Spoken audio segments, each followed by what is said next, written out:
네, 이 새벽에 나오신 여러분을 주님의 이름으로 축복합니다. 사람들은 동일한 말을 듣고 그러나 서로 다른 생각을 할 때가 참 많이 있는 것 같습니까? 똑같은 상황을 보고도 느끼고 말하는 것이 너무 상반되는 것이죠. 똑같은 사건을 보고도 전혀 다른 해석을 할 때가 있다는 것입니다. 어떤 사람은 긍정적으로 말하고 또 어떤 사람은 부정적으로 말을 합니다. 왜 그럴까요? 사람이 100명이면 100명의 생각이 다 다르지 않을까 그런 생각을 해봅니다. 같은 사건을 두고도 너무나 다른 해석과 생각을 보면 너무 놀라기만 합니다. 때로는 가슴이 아프기도 합니다. 한 조사기관에서 유대인들의 신앙생활에 대해서 조사한 것이 있었습니다. 여러분, 유대인들을 하면 어떤 생각이 듭니까? 하나님을 잘 알고 하나님을 잘 믿는 그런 민족이라고 생각하고 있지 않습니까? 근데 그런 생각과는 달리 우리가 알고 있는 그런 것과는 너무 다른 그런 조사 결과가 나왔습니다. 하나님을 믿는 사람들을 조사하니 50%가 채 되지 않는다는 것이죠. 나머지는 하나님을 믿지 않고 일부는 무신론자나 세속주의라고 합니다.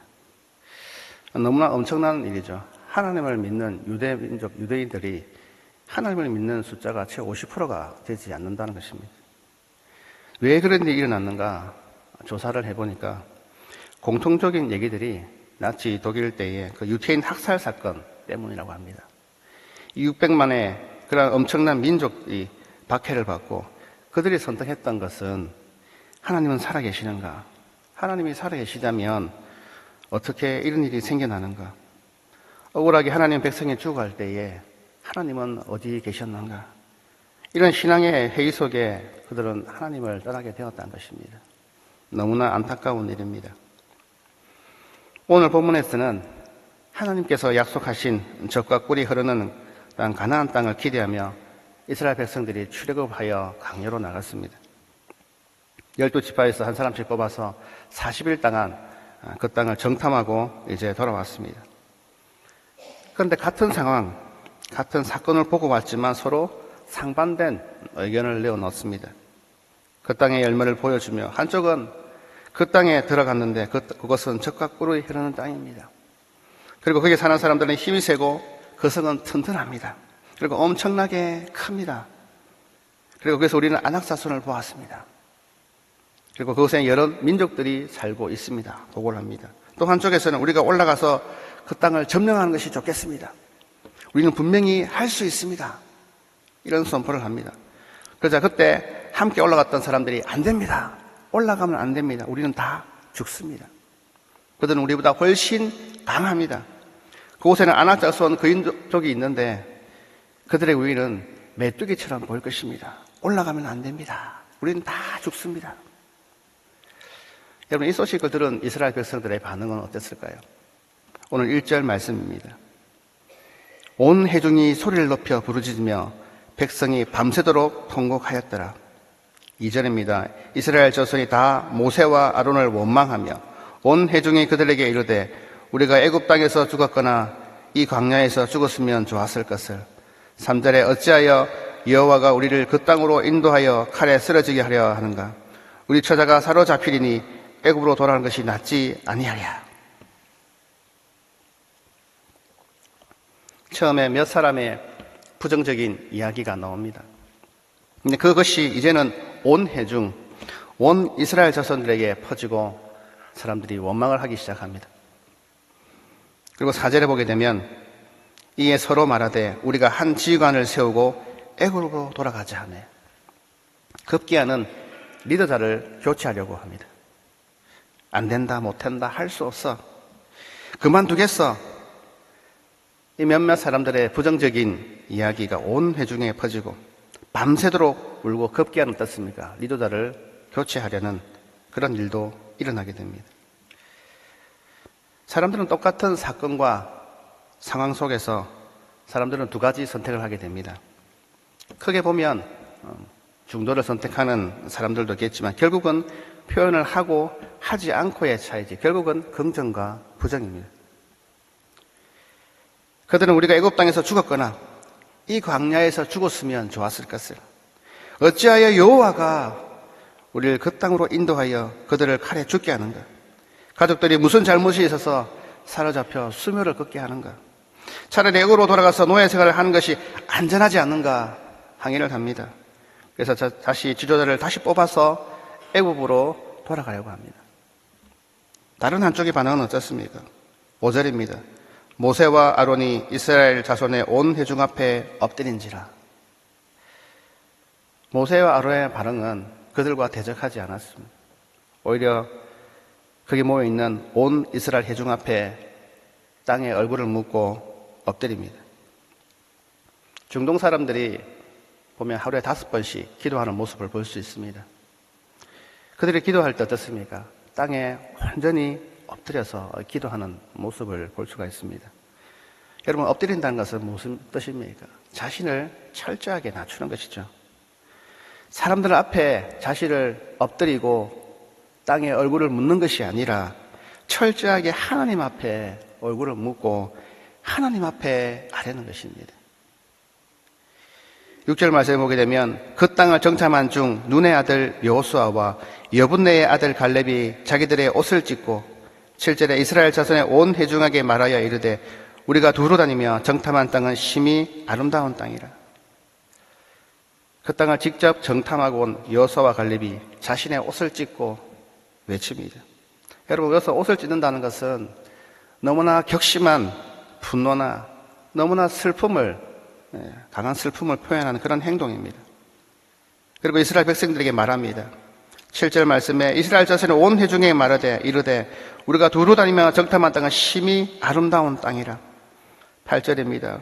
여호와께서 우리를 기뻐하시면 우리를 그 땅으로 인도하여 들이시고 그 땅을 우리에게 주시리라. 이는 과연 젖과 꿀이 흐르는 땅이니라.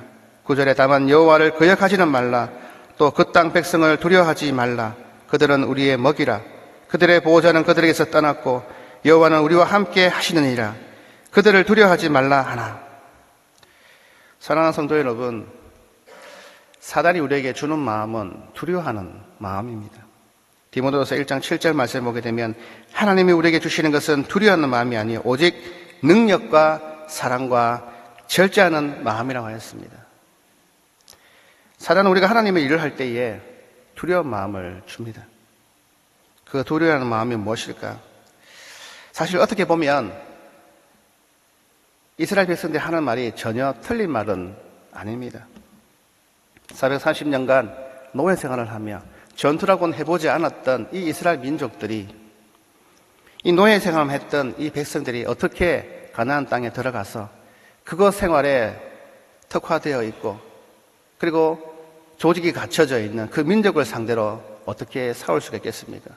여러분, 홍가론대에서는 유리한 점이 너무나 많습니다. 지형적으로 또 환경적으로 너무나 유리한 조건들을 갖고 있죠. 그것뿐만 아니라 그곳에는 거인족이 살고 있습니다. 이러한 사실만으로 두고 봤을 때 너무나 불리한 것은 당연한 것이죠. 그것이 현실이고 그것이 사실입니다. 그런데 여호수아와 갈렙이 그 사실을 몰랐을까요? 그들은 그 사실을 몰라서 이런 선택을 하고 이런 선포를 했을까요? 오늘 8절 말씀을 다시 한번 보겠습니다. 여호와께서 우리를 기뻐하시면 우리를 그 땅으로 인도하여 들이시고 그 땅을 우리에게 주시리라. 이는 과연 젖과 꿀이 흐르는 땅이니라. 아멘. 그렇습니다. 여러분, 여호와께서 우리를 기뻐하시면, 하나님께서 허락하시면, 하나님께서 우리와 함께 하시면 능히 할 수 있다는 것입니다. 왜냐하면 하나님께서 그렇게 약속하셨기 때문입니다. 사랑하는 성도 여러분, 하나님의 일을 하는 사람에게는 뜨거움이 있습니다. 하나님을 향한 꿈과 비전이 있습니다. 때로는 그것이 현실과 맞지 않고 비현실적이고 때로는 무모한 것 같습니다. 그런데 왜 할까요? 그냥 맞춰진 틀 안에서 안정적이고 서로 싸우지 않고 좋게 하면 얼마나 좋겠습니까? 그런데 꿈이 있는 사람은 그렇게 할 수가 없다는 것이죠. 왜냐하면 하나님께서 하실 것을 알기 때문입니다. 사람이 할 수 없을 것 같지만 때로는 무모하고 어리석을 것 같지만 하나님이 함께 하시면 할 수 있다는 것입니다. 이것이 사람에게 자랑하기 위한 것도 아니고요. 보여지기 위한 것도 아닌 것입니다. 그 사건 속에서 함께 하시는 하나님, 성경 속에 계시는 하나님이 아니라 사건을 넘어서, 현장을 넘어서 그곳에서 함께 하시는 그 하나님을 경험했기 때문입니다. 하나님이 기뻐하시면, 하나님이 함께 하시면 환경도 물질도 다 뛰어넘을 줄 믿습니다. 아멘. 10절입니다. 온 회중이 그들을 돌로 치려 하는데 그때 여호와의 영광이 해막에서 이스라엘 모든 자손에게 나타나시니라. 결국은 부정한 말을 들은 군중들은 흥분하여 지도자를 죽이려고 합니다. 돌을 들고 그들을 죽이려고 합니다.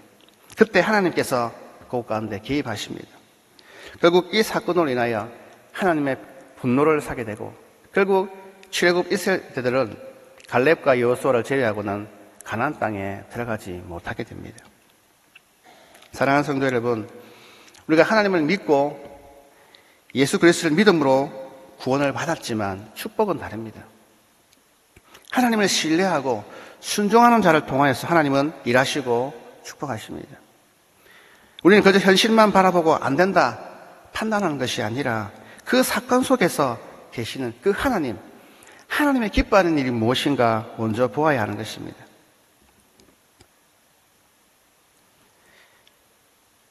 하나님을 알고 예수님을 보았던 많은 사람들이 있습니다. 그런데 모두가 축복의 주인공은 아니었죠. 그들 가운데서 기도하고 주어진 사명 가운데 순종하며 나아갈 때에 그들이 간증의 주인공이 되었던 것입니다. 요한복음 2장에 보게 되면 가나안 혼인잔치가 나옵니다. 그 혼인잔치 가운데 포도주가 떨어졌을 때에 예수님의 어머니가 예수님에게 포도주가 떨어졌다고 말씀했을 때에 예수님께서는 이 일이 나와 무슨 상관이냐 말씀하시죠. 그때 예수님의 어머니께서는 시키는 대로 모든 것을 순종하라고 얘기합니다. 그리고 돌 항아리 6개를 가지고 왔을 때에 그 물을 아기까지 채우러 가죠. 그리고 그 물을 연회장에 밖에 갖다 놨을 때에 어떻습니까? 물이 포도주로 바뀌는 그런 놀라운 표적 현장을 보게 됩니다. 근데 연회장 있었던 사람들은 아무도 그 사실을 몰랐습니다. 근데 이 사실을 누가 알고 있었을까요? 9절 말씀에 보게 되면 연회장은 물로 되는 포도주를 맛보고도 어디서 났는지 알지 못하되 물도온 하인들은 알았더라. 그렇습니다. 그 역사의 현장에 있었던 사람들은 하나님의 일하심을 맛보고 하나님의 일하심을 경험했던 사람들은 하나님께서 하시는 일들을 안다는 것이죠. 그렇기 때문에 그 약속의 말씀을 믿고 나아갈 수가 있는 것입니다. 이 여호수아와 갈렙이 왜 이러한 사실과 그런 환경 속에서도 이렇게 선포하며 나갈 수 있었습니까? 바로 일하시는 그 하나님을 경험했기 때문입니다. 그 하나님을 신뢰했기 때문입니다. 사랑하는 성도 여러분, 우리가 하나님을 믿고 예수님을 믿음으로 구원을 다 받았습니다. 그러나 이제는 그곳에 머물러 있는 것이 아니라 내가 있는 자리에서 우리 모두가 축복의 통로가 되어야 될 줄 믿습니다. 우리 모두가 복음의 전달자가 되어야 될 줄 믿습니다. 사랑하는 성도 여러분, 하나님은 지금도 일하십니다. 아멘. 하나님이 기뻐하시는 일에 순종하며 나아갈 때 약속대로 일하시는 신실하신 그 하나님의 손이 여러분과 함께 하실 줄 믿습니다. 아멘. 기도하겠습니다. 하나님 감사합니다. 부족하고 연약한 저희들을 사랑해 주시고 하나님 자녀 삼아 주신 것 감사드립니다. 날마다 삶 속에서 하나님을 기뻐하는 일에 감사와 기쁨으로 순종해야 하지만 연약한 저희들은 현실을 먼저 보게 됩니다. 긍정보다는 부정적인 면을 보게 됩니다. 하나님 기뻐하시는 일보다는 나의 힘듦을 먼저 보게 됩니다. 하나님의 일하심보다는 내 생각과 내가 정하는 원칙이 더 중요합니다. 주님, 믿음 없는 저희들을 용서하여 주옵소서. 저에게 믿음을 허락하여 주시옵소서. 믿음으로 저들은 우리의 밥이라고 외쳤던 여호수아와 갈렙처럼 일하시는 하나님을 기억하게 하여 주옵소서. 지금도 역사하시고 사건보다 더 크신 하나님, 신실하신 그 하나님을 신뢰하게 하여 주시옵소서. 오늘도 말씀 가운데 함께하여 주시고 성도들의 일터에서 삶 속에서 신실하신 하나님을 만나게 하여 주시옵소서. 이 나라를 불쌍히 여겨주시고 교회와 단임 목사님을 붙들어 주셔서 이 시대의 마지막까지 쓰임받는 교회, 담임 목사님 사역되게 하여 주옵소서.